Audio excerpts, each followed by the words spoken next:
America रक्षा सचिव पीट हेग्सेथ ने कहा है कि अगर तेहरान बातचीत के जरिए कोई समझौता करने में नाकाम रहता है तो सेना लड़ाई फिर शुरू करने के लिए तैयार है। वहीं ट्रंप प्रशासन इस युद्ध को ईरान के खिलाफ एक निर्णायक जीत के तौर पर पेश करने की कोशिश कर रहा था। तो पीट हेग्सेथ के जरिए कहा गया है कि ईरान के खिलाफ निर्णायक जंग होगी। वॉर ब्रेकिंग के जरिए आप तक एक बड़ा बयान पहुंचा रहे हैं। दरअसल ये बयान के साथ साथ ईरान को सीधी सीधी चेतावनी है कि डील में नाकाम रहा है ईरान, और साथ ही अब जो जंग होगी वो निर्णायक जंग होगी। देखिए, जब निर्णायक जंग का जिक्र किया जाता है तो इसका सीधा मतलब होता है कि आर पार की ये लड़ाई होगी, यानी कि जीत हार कहीं भी इस मुकाम पर नहीं रहेगी कि किसी तरह की असमंजस की स्थिति हो। इसी निर्णायक जंग का ऐलान करते हुए बड़ी धमकी के तौर पर वो नजर आए।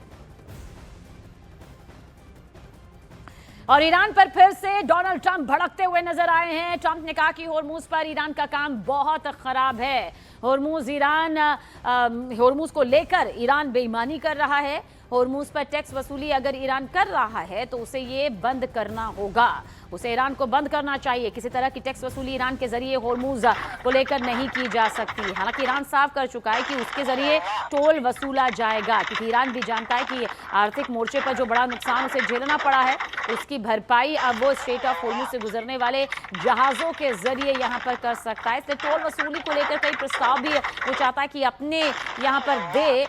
लेकिन इस बीच आपको बताते हैं कि ट्रंप ने अपनी पोस्ट में क्या कुछ लिखा है वो भी आप तक यहां पर पहुंचाने जा रहे हैं। लेकिन उससे पहले ये बता दें कि होर्मुज पर टैक्स वसूली बंद करे ईरान, ये यहां पर कहा गया है। पर आइए और करीब से आपको बताते हैं कि ईरान पर किस तरह से ट्रंप ने भड़कते हुए ये पोस्ट यहां पर किया है। ईरान होर्मुज से तेल सप्लाई पर बहुत खराब काम कर रहा है, ये डोनाल्ड ट्रंप की तरफ से कहा गया है। ट्रंप ने यह भी कहा कि कुछ लोग इसे बेईमानी भी कह सकते हैं, यानी कि ईरान को बेईमान करार देते हुए ट्रंप ने यह पोस्ट किया है। वहीं पर ट्रंप भड़कते हुए ये कहते हैं कि ये हमारे बीच समझौते का हिस्सा नहीं था कि ईरान जो है वो स्ट्रेट ऑफ होर्मुज से गुजरने वाले जहाजों से टोल लेगा। साथ ही आगे बात लिखते हुए ट्रंप ने कहा कि ईरान को इससे तुरंत रोक देना चाहिए, इसे यानी कि टोल टैक्स को अगर वो वसूल रहा है, अगर ईरान जहाजों से टैक्स वसूल रहा है तो उसे तुरंत बंद करना होगा। ये डोनाल्ड ट्रंप की तरफ से यहां पर कहा गया है। ये भड़कते हुए डोनाल्ड ट्रंप की तरफ से पोस्ट यहां पर सामने आया है। और देखिए, वॉर ब्रेकिंग यहां पर आप तक पहुंचा दे। सीजफायर के बाद ईरान के सुप्रीम लीडर का पहला बयान सामने आया है। मुस्तफा खामनेई को दुश्मनों को सख्त संदेश यहां पर उनके जरिए दिया गया है। मुस्तफा खामनेई ने कहा कि ईरान पर हमला करने वालों को छोड़ेंगे नहीं। ईरान जंग नहीं चाहता, लेकिन शहादत का बदला तो लेंगे ही। होर्मुज मैनेजमेंट का भी जिक्र यहाँ पर मुस्तफा खामनेई ने किया है और कहा कि अब एक नए फेज में होर्मुज मैनेजमेंट यहाँ पर जाएगा, ये उनके जरिए यहाँ पर कहा गया है।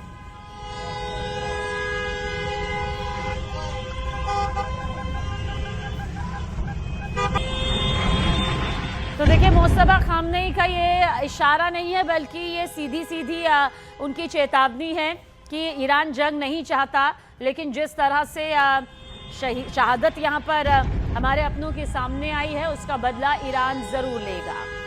इन्हें 1 महीनों से ज्यादा का जो वक्त बीता उसमें ईरान का शीर्ष नेतृत्व किस तरह से खात्मे की तरफ बढ़ा, किस तरह से टॉप कमांडर सैन्य तौर पर, प्रशासनिक तौर पर, राजनीतिक तौर पर और खासतौर से सुप्रीम लीडर जिसे पहले ही दिन खत्म कर दिया गया, ढेर कर दिया गया, यानी कि मुस्तफा खामनेई के पिता आया अलीतुल्लाह खामनेई, जिनकी मौत के बाद ईरान के लिए माना गया कि अब हो सकता है ईरान घुटने टेक दे, क्योंकि पहले ही दिन खात्मा यहाँ पर हो चुका था। लेकिन ईरान युद्ध पर डटा रहा। उसने अपने IRGC के भी टॉप कमांडर्स को, लीडर्स को यहाँ पर खोया, लेकिन उसने कहा है कि वो शहादत का बदला यहाँ पर जरूर लेगा। और वॉर ब्रेकिंग आप तक पहुंचा दे। ईरानी टीम बातचीत के लिए इस्लामाबाद आने का दावा जो है वो गलत यहाँ पर सामने आ रहा है। बहुत बड़ी खबर आप तक पहुंचा रहे हैं। ब्रेकिंग फर्स्ट, ईरानी न्यूज एजेंसी तस्नीम ने यह दावा किया है, तस्नीम ने कि जो ये दावा किया जा रहा है वो सरासर गलत है। ईरानी टीम के इस्लामाबाद जाने का जो दावा किया गया था उसे गलत करार यहां पर दिया गया है। सीज फायर की शर्तें पूरी करने पर बातचीत, यहां पर उसका जिक्र जरूर किया गया है कि सिर्फ यही बातचीत है। सीज फायर की शर्तें पूरी करने पर ही बातचीत, ईरान की तरफ से ये साफ किया गया है। और साथ ही ये कहा है कि ईरानी टीम बातचीत के लिए इस्लामाबाद आएगी जाएगी। ये जो दावा यहाँ पर किया जा रहा है वो सीधे सीधे गलत है। दरअसल ईरानी न्यूज़ एजेंसी तस्नीम ने इस दावे को सरासर गलत बताया है, सरासर झूठा बताया है। इसमें किसी तरह का दम नहीं बताया है। कहा जा सकता है कि अभी फिलहाल जो खबरें निकलकर सामने आ रही थी उसकी पूरी तरह से आधिकारिक तौर से पुष्टि होनी बाकी है, क्योंकि पाक आने का ये दावा गलत बताया गया है। और देखिए, उधर कुछ मीडिया रिपोर्ट्स इशारा कर रही है कि ये शरीफ और मुनीर ने डोनाल्ड ट्रंप के टूल के तौर पर काम किया और सीज फायर पर ईरान को धोखे में रखा। कैसे, ये आपको यहां पर बताते हैं। दरअसल रिपोर्ट्स के मुताबिक अमेरिका के कहने पर पाकिस्तान एक्टिव हुआ। ईरान को प्रस्ताव भी अमेरिका ने ही तैयार करके यहां पर भेजा था। लेबनान के बारे में पाकिस्तान पूरी तरह से अनजान था। वहीं पर पाकिस्तान सिर्फ मैसेज को आगे बढ़ाने वाला काम कर रहा था, इससे ज्यादा उसकी कोई भूमिका नहीं थी। पाकिस्तान के प्रधानमंत्री शहबाज शरीफ की पोस्ट भी अमेरिका का ही ड्राफ्ट था, जो कि खुद इंटरनेशनल बेइज्जती की वजह भी देखिए बनता नजर आया, क्योंकि इसमें ड्राफ्ट लिखा हुआ था जिसे व्हाइट हाउस से अप्रूवल के बाद पोस्ट किया गया। वहीं इस्लामाबाद में बैठक भी अब अमेरिका के इशारे पर ही हो रही है और पाकिस्तान को फ्रंट बनाकर अमेरिका दबाव रणनीति पर काम यहां पर करता हुआ नजर आ रहा है। तो पाकिस्तान ने सीजफायर को लेकर दुनिया भर में कंफ्यूजन फैला दी है, क्योंकि पाकिस्तान ने जब सीजफायर की घोषणा की तो कहा कि यह हर जगह पर लागू होगा और लेबनान इसका हिस्सा होगा। लेकिन अमेरिका का कहना था कि यह समझौता केवल अमेरिका और ईरान के बीच था, लेबनान इसमें शामिल नहीं था। रही बात नेतन्याहू की, तो वो तो पहले दिन से कह रहे हैं कि लेबनान में हिजबुल्लाह का सर्वनाश करने से पहले नहीं रुकेंगे, और यहीं से गड़बड़ी शुरू हो गई।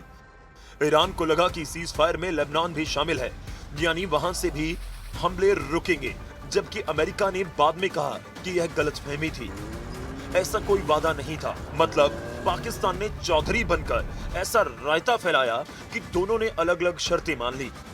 दूसरी तरफ सीज फायर की शर्तों से बेपरवाह इजराइल ने लेबनान पर हमले जारी रखे और लेबनान में लाशों का अंबार लग गया। यानी ईरान पर हमला रुकने के बावजूद पश्चिम एशिया में जंग का एक फ्रंट खुला रहा। तबाही और बर्बादी की तस्वीरें आती रहीं और पाकिस्तान पर उंगली उठती रही। सवाल उठा कि अमेरिका ईरान सीजफायर पर पाकिस्तान की मध्यस्थता में लेबनान को लेकर गलतफहमी है या बातचीत में कोई चूक हुई। हालांकि CNN से बात करते हुए पाक उच्चायुक्त ने कहा कि हमारी समझ अलग थी। मतलब लेबनान पर सारा रायता फैलाने वाला पाकिस्तान अब लीपापोती करने में जुट गया है। और देखिए, डोनाल्ड ट्रंप के दबाव में थोड़ा सा नर्म यकीनन नेतन्याहू के तेवर नजर आ रहे हैं और शायद यही वजह है कि लेबनान से बातचीत के लिए बेंयामिन नेतन्याहू तैयार हुए हैं। नेतन्याहू ने कहा है कि लेबनान सरकार से बातचीत के आदेश दिए गए हैं और हिजबुल्लाह के खिलाफ, लेकिन ये कार्रवाई फिर भी जारी रहेगी। मीडिया रिपोर्ट्स बता रही है कि अगले हफ्ते वॉशिंगटन में इजराइल लेबनान के बीच में ये बातचीत शुरू हो सकती है। हालांकि इजराइल ने ये सीधे तौर पर कहा है कि हिजबुल्लाह पर जो एक्शन है वो लगातार जारी रहेंगे। אין הפסקת אש בלבנון. אנחנו ממשיכים להכות בעוצמה את חיזבאללה, ואנחנו לא נעצור עד שנחזיר לכם את הביטחון. ההישגים הכבירים שלנו, גם באיראן וגם נגד ציר הרשע, הביאו לשינוי היסטורי במעמד של ישראל באזור. הם גם הביאו לשינוי לקשרים שלנו עם מדינות, קשרים שלא היו בעבר. לאחר פניות חוזרות ונשנות של ממשלת לבנון לפתוח איתנו במשא ומתן לשלום, אני הנחיתי אמש בקבינט לפתוח במשא ומתן ישיר עם לבנון כדי להשיג שני יעדים. और देखिए, अब जरा समझने की कोशिश करते हैं कि आखिर कैसे नेतन्याहू बातचीत की मेज पर बैठने को तैयार हुए हैं। दरअसल सबसे पहली वजह तो डोनाल्ड ट्रंप का सीधा सीधा दबाव है, जो सीधे तौर पर दिखाई भी देता है, क्योंकि अमेरिकी राष्ट्रपति डोनाल्ड ट्रंप ने बेंयामिन नेतन्याहू को लेबनान में हमले रोकने की सलाह दी थी। दूसरी सबसे बड़ी वजह समझिए, अमेरिका ईरान में हुआ सीज फायर, जो कि 14 दिन का। इसे बचाने की कोशिश, जद्दोजहद, जिसके लिए इस्लामाबाद में बैठक यहां पर होने जा रही है। हालांकि उसे लेकर एक अलग खबर भी सामने आ रही है, इस दावे को झूठा यहां पर गलत साबित किया जा रहा है वहीं की एजेंसी के जरिए। और साथ ही लेबनान में हमले वहां हो रहे हैं, नुकसान जो हो रहा है, बेन्यामिन नेतन्याहू पर ग्लोबल यानी कि अंतर्राष्ट्रीय प्रेशर जो है वो भी बढ़ने लगा है। और जैसा कि खुद नेतन्याहू ने बताया, लेबनान की तरफ से पहल की गई थी जिसमें नेतन्याहू ने लेबनान सरकार को हिजबुल्लाह के खिलाफ कार्रवाई के लिए भी कहा है। या फिर ये नेतन्याहू और डोनाल्ड ट्रंप, हो सकता है दोनों की एक सोची समझी रणनीतिक कदम के तौर पर इसे देखा जाए, जिसमें हमलों के साथ साथ बातचीत को भी जारी रखने की कोशिश यहां पर हो। और इस वक्त सीजफायर के दो मोर्चे खुलते नजर आ रहे हैं। वो दोनों मोर्चे अब आपको यहां पर समझाने की कोशिश करते हैं कि वो दो मोर्चे आखिर कौन से। एक इस्लामाबाद यानी कि पाकिस्तान में, जहां अमेरिका और ईरान के बीच बातचीत यहां पर होगी, यानी कि इस्लामाबाद जिसका जिक्र यहां पर किया जा रहा है। और दूसरा क्या है, वॉशिंगटन यानी कि अमेरिका में, जहां अगले हफ्ते इजराइल और लेबनान जो है एक ही टेबल पर, एक ही मेज पर बातचीत करता हुआ यहां पर नजर आएगा। ये दो मोर्चे नजर आते हैं। बहरहाल वॉर ब्रेकिंग आप तक पहुंचा दे। इजराइल के हमलों से लेबनान में भारी तबाही की तस्वीर सामने आई है। बुधवार के हमलों में जान गंवाने वालों का आंकड़ा देखिए बढ़ चुका है। मृतकों का आंकड़ा 303 तक पहुंच गया है और 1150 लोग इसमें जख्मी हुए हैं। ये वो आंकड़ा है जो कि ये बताता है कि जिस बम वर्षा का जिक्र यहां पर किया जा रहा था आईडीएफ के जरिए, 60 सेकंड में जो ये बम वर्षा हुई है उसने पूरे लेबनान को यहां पर दहलाकर रख दिया। और अब सवाल यह है कि इस सीज फायर का सच क्या है, जिस वक्त आंखों के सामने मौजूद है, जिसका वक्त 14 दिन का यहां पर तय किया गया है। क्योंकि ईरान कहता है कि लेबनान भी इसमें शामिल है, पाकिस्तान भी कहता है कि जो सीज फायर 14 दिन का हुआ है ये इसमें शामिल है। लेकिन इसके इतर आप समझ लीजिए डोनाल्ड ट्रंप और बेन्यामिन नेतन्याहू को, जहां पर वो ये कहते हैं कि नहीं, ऐसा नहीं है। अमेरिका कह रहा है सिर्फ और अमेरिका और ईरान के बीच का ये समझौता है सीज फायर का। वहीं पर इजराइल कहता है कि लेबनान इसमें बिल्कुल भी शामिल नहीं है। तो ईरान पाकिस्तान एक तरफ नजर आता है, वहीं पर अमेरिका इजराइल एक तरफ नजर आता है। ये दोनों मोर्चे यहाँ पर यकीनन दिखाई देते हैं। और इजराइल ने देखिए लेबनान में 100 अड्डों पर भयानक हमला किया है। इजराइल ने हिजबुल्लाह के 2 बड़े कमांडर्स भी खात्मे की तरफ उन्हें बढ़ा दिया, ढेर कर दिए। और इजराइल के हमलों में हिजबुल्लाह चीफ का सेक्रेटरी यूसुफ हारशी भी मारा गया।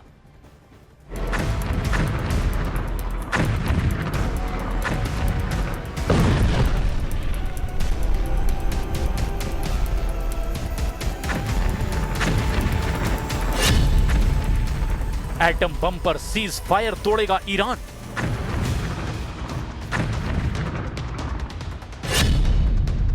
यूरेनियम संवर्धन पर ब्रेक नहीं लगाएगा ईरान। इस्लामाबाद पर स्ट्राइक का नंबर आ गया।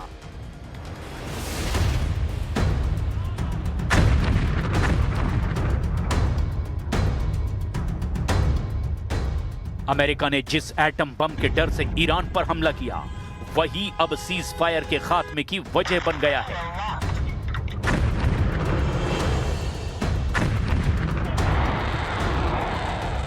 क्योंकि ईरान अपने न्यूक्लियर प्रोग्राम पर क्लियर स्टैंड ले रहा है।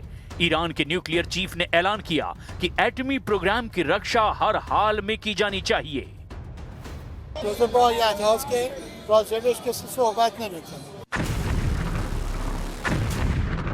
ईरान एटमी प्रोग्राम पर बहुत सीरियस है।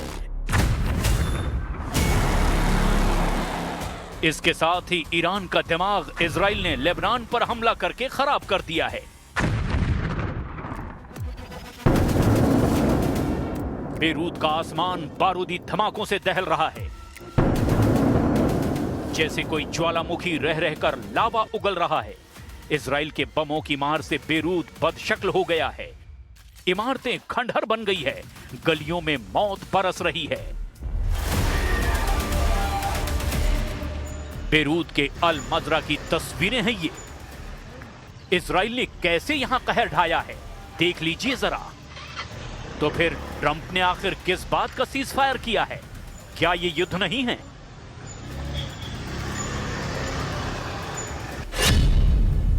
इसीलिए ईरान ने सीज फायर में लेबनान युद्ध को शामिल करने की शर्त जोड़ दी है। ट्रंप ने धमकी दी है कि ईरान की एक गलती से सर्वनाश युद्ध शुरू होगा। इजराइल ने ऐलान किया है कि हिजबुल्लाह की मौत तक युद्ध नहीं रुकेगा।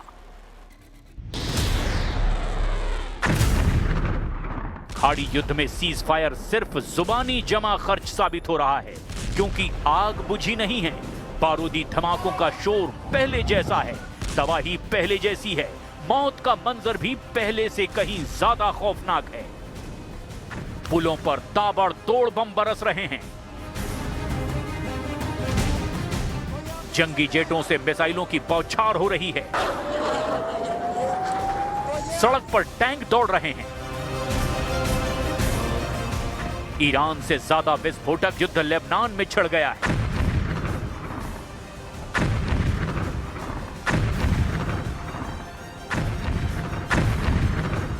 नेतन्याहू ने साफ कर दिया है कि जब तक इजराइल का मकसद पूरा नहीं होगा, युद्ध को कोई ताकत नहीं रोक सकती। इजराइल का पहला मकसद लेबनान में हिजबुल्लाह लड़ाकों का टोटल सफाया है। इजराइल का दूसरा मकसद ईरान के सभी प्रॉक्सी फाइटर ग्रुप का संपूर्ण सर्वनाश है। इजराइल का तीसरा मकसद ईरान को बर्बाद करके घुटने पर लाना है। इजराइल इस समय हिजबुल्लाह चीफ के पीछे पड़ा हुआ है। नसरल्लाह की तरह नईम कासिम का खात्मा करके इजराइल लेबनान में बफर जोन बनाना चाहता है।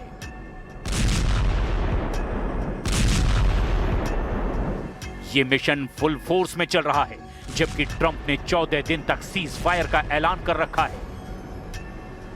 लेकिन सीज फायर के ऐलान के बस कुछ ही घंटों बाद इजराइल ने लेबनान में भयानक बमबारी की, जिसमें सैकड़ों लोग मारे गए हैं। इजराइल डिफेंस फोर्स ने बताया कि 10 मिनट के भीतर एक साथ करीब 100 ठिकानों पर स्ट्राइक की गई। लेबनान के सिविल डिफेंस ने कहा कि बेरूत, बेका वैली, माउंट लेबनान, सिडोन और दक्षिणी लेबनान के कई गांवों को निशाना बनाकर किए गए इन हवाई हमलों में कम से कम 254 लोग मारे गए और 1165 लोगों के घायल होने की खबर है। इजराइल ने दावा किया कि यह बीती रात बेरूत पर हुआ हमला पेजर अटैक से भी भयानक है। पेजर विस्फोट की चपेट में हिजबुल्लाह के 3000 लड़ाके आए थे, जबकि इस बार के हमले के साथ नईम कासिम का डेथ वारंट जारी किया गया है। हालांकि हिजबुल्लाह चीफ के फेर में उनका पर्सनल सेक्रेटरी बेमौत मारा गया। बेरूत पर हुए हमलों में हिजबुल्लाह चीफ नईम कासिम के भतीजे यूसुफ हर्शी को इजराइल ने मार गिराने का दावा किया।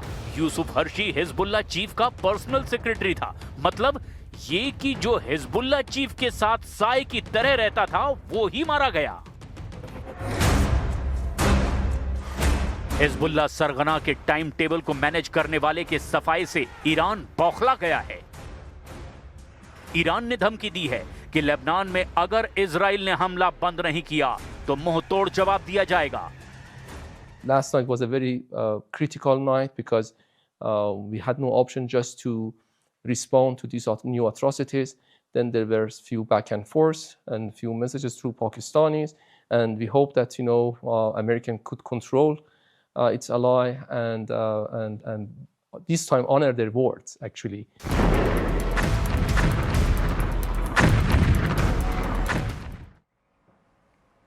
और देखिए, साफ है कि ईरान और अमेरिका में सीजफायर के बाद भी लेबनान में इजरायली सेना का जो एक्शन है वो जारी है और हिजबुल्लाह के खिलाफ इजराइल का जो ऑपरेशन चल रहा है वो जल्द उसकी 5 बातों पर नजर भी डाल लेते हैं, क्योंकि ये तस्वीर और इससे साफ हो जाएगी। बहरहाल दक्षिणी लेबनान पर कब्जे की ये पूरी योजना यहां पर नजर आती है। आगे तफसील से बताएंगे कि कैसे ये पूरा रूट भी गुजरता है। पहले लितानी नदी तक कब्जे का ऐलान, फिर अब जहरानी नदी के उत्तर में शिफ्ट होने का ये फरमान, डिफेंसिव सिक्योरिटी जोन यानी कि बफर जोन बनाने का ये दावा और साथ ही दक्षिण लेबनान में बड़ी संख्या में पलायन। अब और तफसील से आपको ये बताते हैं इस मैप के जरिए जो इस वक्त बस आपके सामने यहां पर आने वाला है, क्योंकि ये मैप यहां पर बताएगा कि इजराइल लेबनान को 2 हिस्सों में बांटने की तैयारी किस तरह से यहां पर करता नजर आता है। देखिए, लेबनान देख लीजिए, इजराइल देख लीजिए, अटैक जिस तरह से होता है। शुरुआत में इजराइल ने लितानी नदी तक के इलाके पर नियंत्रण का ऐलान यहां पर किया था। ये लितानी नदी जिस पर अपने कब्जे का ऐलान किया था और ये नदी लेबनान की दक्षिणी सीमा से लगभग देख लीजिए लगभग जो है वो 20 से 30 किलोमीटर नॉर्थ साइड में है। और वहीं पर इजराइल ने इसे हिजबुल्लाह की गतिविधियों को रोकने के लिए एक बफर जोन या फिर यूं कहिए कि सिक्योरिटी जोन जिसका जिक्र यहां पर कर रहे हैं, ये इसे कहा जाता है, इसी तौर पर इसे देखा। लेकिन अब इजरायली सेना ने लेबनान में लोगों को उत्तर की ओर यानी कि ज़हरानी नदी, ये वाली नदी जो आप देख रहे हैं, इसमें शिफ्ट होने का फरमान यहां पर जारी कर दिया। मतलब क्या है? मतलब यह है कि ऑपरेशन जोल का जो दायरा है, आप देखिए दायरा किस तरह से कई किलोमीटर तक यहां पर बढ़ जाता है, जो लितानी से भी आगे जाता है। ये वो दायरा है 40 किलोमीटर जिसका जिक्र कर रहे हैं, ये बफर जोन है। और ये ज़हरानी नदी, क्योंकि पहले तो सिर्फ लितानी नदी पर ही ये कब्जे की बात यहां पर सामने आई थी। तो कुछ इस तरह से ये जो पूरा मैप है बताता है कि ये आगे की स्ट्रैटेजी जो है क्या नजर आती है। बहरहाल ईरानी प्रतिनिधिमंडल इस्लामाबाद पहुंचा है। यूएस अखबार वॉल स्ट्रीट जर्नल के हवाले से ये बड़ी खबर आप तक पहुंचा दे। इस्लामाबाद में लैंड हुआ ईरानी टीम का विमान, और ये बड़ी खबर वॉर ब्रेकिंग के जरिए आप तक पहुंचा रहे हैं कि ईरानी टीम का जो विमान है वो इस्लामाबाद लैंड हो चुका है। ईरानी प्रतिनिधि मंडल इस्लामाबाद यहां पर पहुंचा हुआ है। तो ईरानी प्रतिनिधि मंडल इस्लामाबाद की धरती पर कदम रख चुका है। यूएस अखबार वॉल स्ट्रीट जर्नल के हवाले से ये बड़ी खबर आप तक पहुंचा रहे हैं। इस्लामाबाद में ईरानी टीम का ये विमान जो है वो लैंड हो चुका है। भले ही 14 दिन का ये सीज फायर हो, 2 दिन यहाँ पर गुजर गए हों, लेकिन इस बीच जो तस्वीरें लगातार नज़र सामने आई है वो ये बताती है कि लेबनान पर इस बीच हमला हो चुका है, भयानक हमला हो चुका है। वॉशिंगटन में बातचीत की टेबल का जो समय है वो पूरी तरह से आना बाकी है, लेकिन बताया जा रहा है कि बेंयामिन नेतन्याहू बातचीत यहाँ पर करेंगे। दूसरी तरफ देख लीजिए ईरानी प्रतिनिधि मंडल जो है वो इस्लामाबाद पहुँच चुका है, और ईरानी प्रतिनिधि मंडल इस्लामाबाद यहां पर पहुंच चुका है। यह खबर आ रही है यूएस अखबार वॉल स्ट्रीट जर्नल के मुताबिक इस्लामाबाद में ईरानी टीम का जो ये विमान है वो लैंड हो चुका है। ईरान जिसकी धरती पे बड़ा नुकसान इस हमले से हुआ, लेकिन ईरान के जरिए पलटवार भी उतने ही खौफनाक तरीके से यहाँ पर किया गया है। अब वो टेबल नज़र आ रही है जहाँ से जो ये 14 दिन की सीज फायर की समय सीमा है, क्या वो पूर्ण विराम के तौर पर सामने आएगी या फिर कुछ और अभी भयानक दिखाई दे सकता है। बहरहाल दुनिया की जो नजरें हैं वो इस वक्त में इस्लामाबाद पर टिकी हुई हैं, इसमें कोई दो राय नहीं। जहां आज और कल यानी कि 10 और 11 अप्रैल को एक ईरान अमेरिका के बीच सीज फायर पर शांति वार्ता होगी, और इस बैठक में अमेरिका, पाकिस्तान और ईरान के टॉप लीडर और अधिकारी शामिल हो रहे हैं। पाकिस्तान की तरफ से प्रधानमंत्री शहबाज शरीफ, विदेश मंत्री इशाक डार और सेना प्रमुख आसिम मुनीर जैसे बड़े चेहरे मौजूद रहेंगे।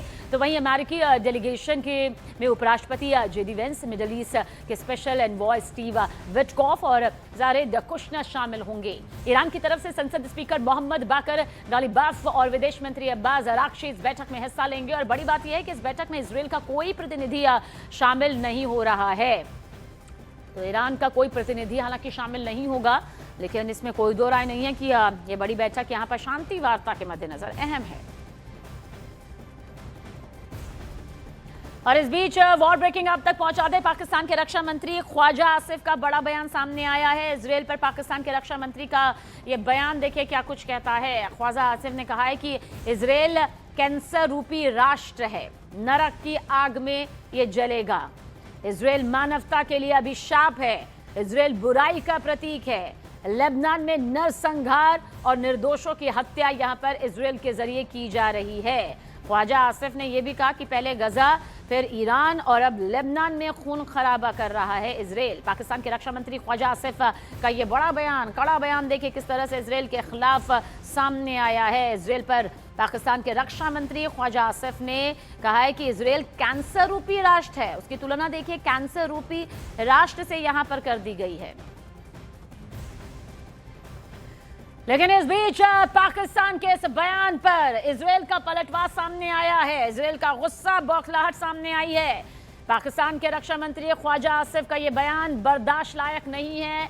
इजराइल की तरफ से यह कहा गया है, पाकिस्तान के रक्षा मंत्री ख्वाजा आसिफ का यह बयान जो सामने आया बेहद आपत्तिजनक है। इजराइल के खात्मे की बात करना आपत्तिजनक है। पाकिस्तान के रक्षा मंत्री के बयान पर कड़ी प्रतिक्रिया जो है वो इजराइल के पीएमओ की तरफ से यहाँ पर बयान के तौर पर जारी की गई है। बेंयामिन नेतन्याहू के दफ्तर की ओर से यह बयान जारी कर कहा गया कि किसी भी सरकार के इस तरह का बयान जो है वो स्वीकार नहीं किया जा सकता। और जिस 14 दिन के सीज फायर पर पूरी दुनिया की नजरें टिकी हुई हैं, उस सीज फायर को इस वक्त सीरियल हमलों का मोहरा बनाया जा चुका है। ईरान ने 2-2 कह दिया है कि अमेरिका और इजराइल को ये डबल युद्ध बहुत भारी पड़ने वाला है।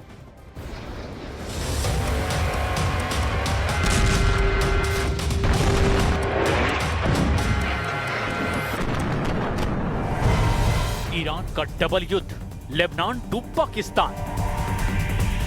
ईरान युद्ध अब बेहद भयानक दौर में पहुंच चुका है। भले ही ट्रंप 14 दिन से सीज फायर पर अपनी पीठ थपथपा रहे हों, लेकिन ईरान ने 2-2 कह दिया है कि अगर लेबनान पर इसी तरह से खूनी हमले होते रहे तो ईरान सीज फायर वार्ता में जरा भी इंटरेस्ट नहीं दिखाएगा।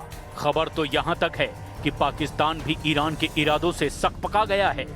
पाकिस्तान को समझ नहीं आ रहा कि जब सीज फायर और शांति वार्ता को लेकर इस्लामाबाद में वार्ता होने जा रही है तो ऐसे वक्त में लेबनान पर इतने जबरदस्त हमले इजराइल क्यों कर रहा है। इधर खबर आ रही है कि ईरान के सख्त तेवरों को देखते हुए अमेरिका ईरान पर 11 अप्रैल से बेहद भयानक और बड़े स्तर पर भीषण हमले करने जा रहा है। वहीं दूसरी तरफ खबर यह भी है कि ईरान ने 14 दिन के सीज फायर को दरकिनार करना शुरू कर दिया है। कुछ ईरानी मीडिया की रिपोर्ट्स में दावा किया गया कि अगर पाकिस्तान में शांति वार्ता हो भी गई तब भी ईरान की तरफ से IRGC के कमांडर इजराइल और अमेरिका के अड्डों और ठिकानों पर भीषण हमले कर सकते हैं। दावा किया जा रहा है कि ईरान में IRGC के कमांडर का एक बड़ा वर्ग किसी भी कीमत पर अब सीज फायर नहीं चाहता, वो जंग से ही फैसला करने जा रहा है। 10 शर्तों पर अड़ा ईरान, IRGC कमांडर का प्लान एक्टिव। दुनिया पिछले 48 घंटे से ईरान युद्ध का वो दौर देख रही है जहां गद्दारी, धोखा और बारूदी हमले हो रहे हैं। ईरान भी 14 दिन के सीज फायर में वार्ता से ज्यादा बारूदी हमले की तैयारी में जुट गया है। खबर है कि रूस और चीन से बहुत बड़ी मात्रा में मिसाइलों के कलपुर्जे, मिसाइलों का ईंधन, मिसाइलों के लिए नए एडवांस चिप भी पहुंच चुके हैं। इधर इजराइल 14 दिनों के सीज फायर का फायदा उठाते हुए लेबनान में हिजबुल्लाह का पूरी तरह से सफाया करने पर उतारू है।